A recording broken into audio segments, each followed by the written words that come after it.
Energy বা negative energy, প্রথমে এটা বল। ও করে না, আমি করি। প্রশ্নের উত্তর পেয়ে গেলে।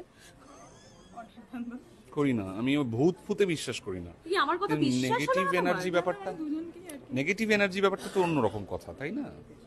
ভূতের কিছু বিশ্বাস করি না, কিন্তু ভীষণ ভালোবাসি ভূতের সিনেমা দেখতে, ভূতের গল্প পড়তে, খুবই ভালোবাসি।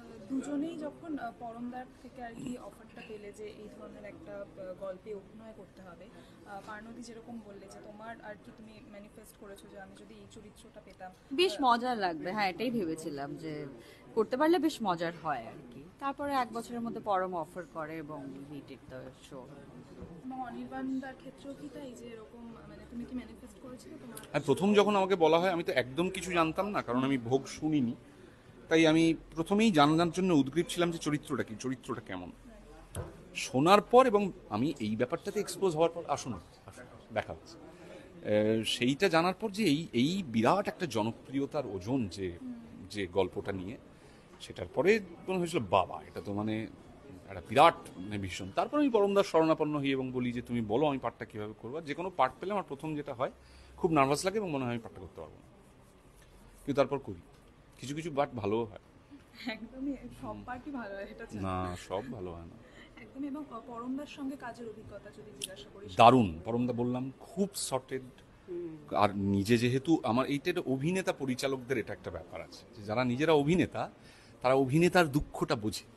হ্যাঁ, যে ওই রকম করে পরমদা একজন অ্যাক্টর, মানে অ্যাক্টার্স ডিরেক্টরের মতো করে সেটটাকে শান্ত রাখে, কাম রাখে, মানে খুব কমফোর্টেবল করে তোলে অভিনেতাদের জন্য।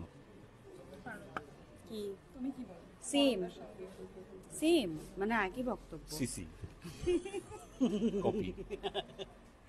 না, পরমের সাথে দেখো, as an actor I work with him অনেকবার, and we have a different camaraderie on screen, off screen. মানে ওকে পরিচালক হিসেবে পেয়ে খুব ভালো লেগেছে, কারণ সবার সাথে কাজ করতে তো একরকম এক্সপিরিয়েন্স হয় না, বাট পরমের সাথে কাজ করে এবং ওকে পরিচালক হিসেবে পেয়ে খুবই খুশি আমি।